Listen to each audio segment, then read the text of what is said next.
Health and Wellness by Charlie Bontis. I recently read the book The Ripple Effect by Greg Wells.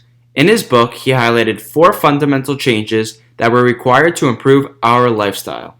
These were sleep soundly, eat smarter, move more, and think clearly. The main research objectives of this study are to review the literature regarding these 4 elements and, more importantly, to design a survey instrument to collect the data and to confirm whether or not all 4 of them are equally important. Who is Greg Wells? Greg Wells is recognized as a health and performance expert with a PhD in respiratory physiology. He has served as an associate professor of kinesiology at the University of Toronto and currently works with several large organizations. Literature review. The Ripple Effect was published in 2017 and contains 4 major highlights.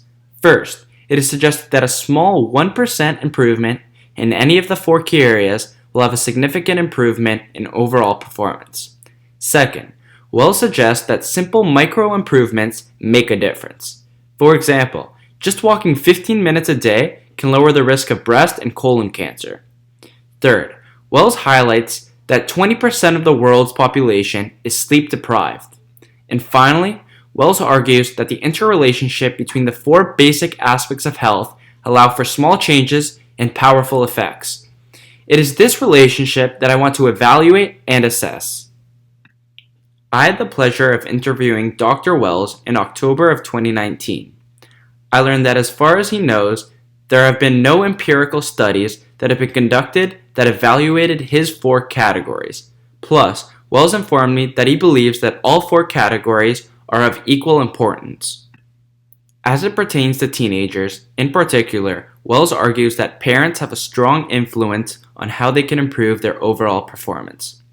Wells also agreed to review the survey that I was going to develop and measure these categories and provide some minor edits given his expertise. Model and hypothesis. This graphic represents the overall model of my research study. As you can see, all 4 categories have a direct relationship with overall optimization. Therefore, each category has its own hypothesis that I will be testing. For example, hypothesis 1 posits that there is a positive association with sleep soundly and overall optimization. Survey instruments. One of the most important steps in this research study was to develop the appropriate measures for each category. To do this, I used survey items from previously published scales. For example, to measure sleep, I used the Athletes Eat Sleep Behavior Questionnaire, and to measure eating habits, I used the Eating Habits Survey.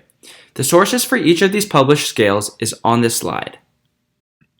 Data collection. Once the items were selected, I developed a survey using Google Forms. The 3 organizations that were targeted for the study were Hillfield Strathallan College, Toronto FC Academy, and CheerSport Sharks. I received permission from the director of each of these organizations to collect data. Data collection took place from mid-November to mid-December in 2019.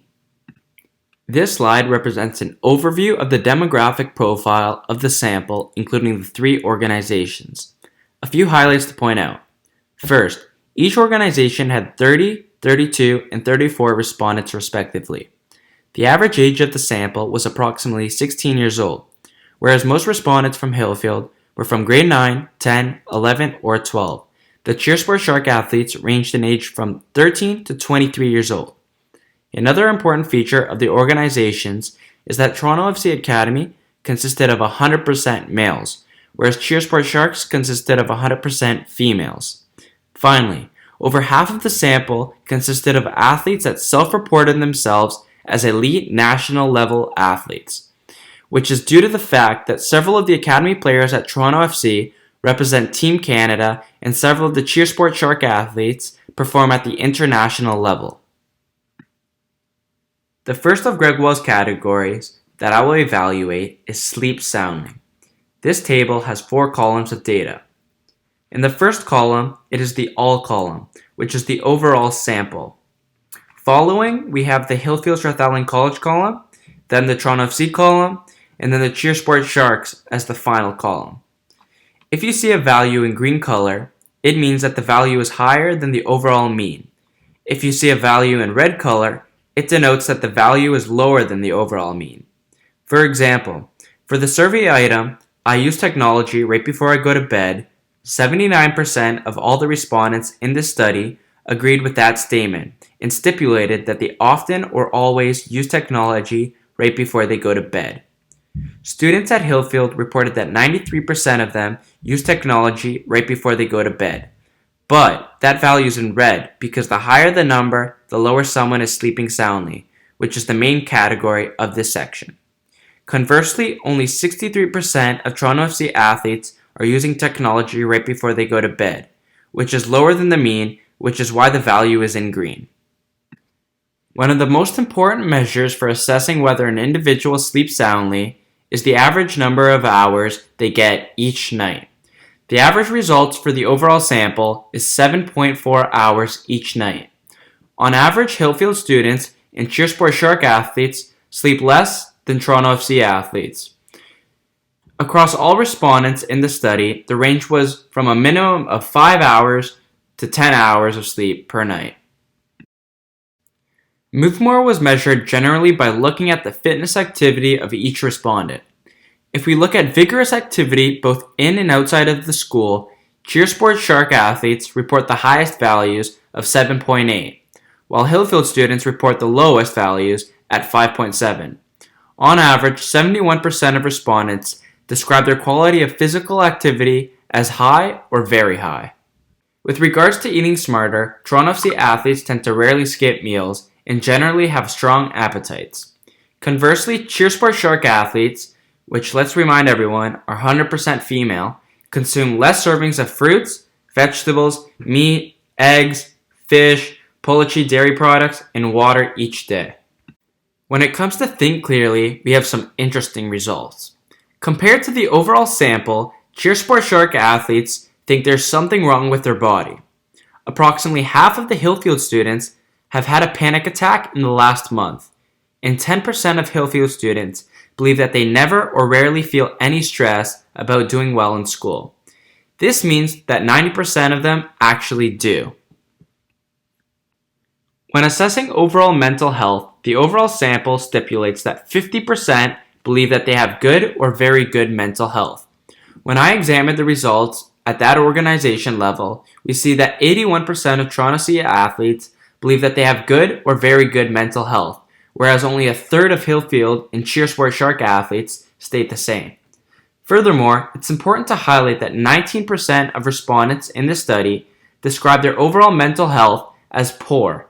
That's approximately 1 in 5 individuals. When examining overall optimization, I looked at measures pertaining to happiness, optimism about the future, laughing a lot, and being confident with dealing with challenges. In general, Toronto FC Academy athletes scored relatively higher on all these items, whereas Hillfield students scored relatively lower compared to the mean. The majority of respondents, 81%, agreed that their overall performance moving forward was optimal. Toronto FC athletes scored higher than the mean, whereas Hillfield and CheerSport Shark athletes scored lower than the mean. In order to conduct further statistical analysis, it is important to normalize the scores by creating factors for all of the categories. This is because some of the items were measured on the survey scales that respondents strongly agreed with or disagreed with, and some items were based on numbers of servings of fruit, for example, or how many hours they slept. For this reason, it was important to calculate a factor score by combining all of the measures in each category together. This way, I would have a single score for each category. For example, by setting the mean of the factor score to 0, any value that is greater than 0 meant that the organization scored higher, and any value that was lower than 0 meant that the organization scored lower. For example, in the category of sleep soundly, Toronto FC had a factor score of 0.497, which was significantly higher than the overall mean, whereas Hillfield scored lower than the mean, and in fact, CheerSport Shark scored significantly lower than the mean at negative 0.318. The green-colored front and red-colored font showed that which organization was the highest and lowest for each category. What is important to highlight is that Toronto FC athletes scored the highest of all 3 organizations in every category. A correlation analysis was calculated among all four categories as well as overall optimization. A reminder that correlation coefficients go from a value of -1 to +1, so that negative coefficients denote an inverse relationship and positive coefficients denote a positive relationship. It is important to note that there are no negative correlations in the study. However, values in green are positively correlated at the 0.05 level, and values of blue are positively correlated at the 0.01 level. This means that values in blue are more strongly correlated. For example, the strongest correlation coefficient in this matrix is at a 0.607 between eating smarter and moving more. This means that nutrition and fitness are very strongly related, as we all know. This slide highlights the results of the correlation matrix by looking at each hypothesis individually. All four hypotheses have a positive association between their category and overall optimization. However, the main differences lies in the statistical significance of these relationships. The relationship between sleep soundly and overall optimization is both positive and statistically significant. However, the relationship between move more and overall optimization is only positive and not statistically significant. The remaining two categories, eating smarter and thinking clearly, are both positive and strongly statistically significant with overall optimization. Therefore, as a summary of the results, it is concluded that 3 out of the 4 hypotheses tested were validated. The only relationship that was not statistically significant was between move more and overall optimization. Therefore, the results of the study show that although all 4 categories are interchangeable as predictors of overall optimization, they are not equally important. This distinction is contrary to Dr. Greg Wells' belief that all 4 categories are equally important. Limitations of current study. As in the case with most research, there are limitations to this current study. The generalizability of the results is limited because data was collected from 3 organizations that were convenient samples in Southern Ontario. This means that I cannot comment on potential results in other countries or for athletes from other sports. Furthermore, much of the data was collected using self-reported measures. For example, the average of hours of sleep each night versus some sort of mechanism for monitoring those hours automatically. Finally, it is important to note that the data collection was completed prior to the commencement of the COVID-19 pandemic in early 2020, which would have skewed the results significantly. Future research. There are many opportunities for future research as an extension of the study. For example, future research studies can look at groups and organizations from other sports, why I got the results that I did, and what was the meaning behind them. Second, perhaps some data can be collected automatically, for example with a smartphone application. Third, a useful paper-based or online workbook can be an optional tool that can accompany the book. And finally, if enough data were to be collected from thousands and thousands of respondents, an online repository could be developed that would allow individuals to benchmark themselves across various standards. So, there are many conclusions from the study. The results showed that Toronto FC athletes generally slept the most. CheerSport Shark athletes had the highest level of fitness activity, and Hillfield students consumed the highest levels of meat and vegetables. And finally, Toronto FC athletes had relatively lower levels of stress. The correlation analysis showed that 3 of the 4 hypotheses that were tested were validated. The relationship between sleep soundly, eat smarter, think clearly, and overall optimization was positive and significant. However, the relationship between move more and overall optimization was positive but not significant.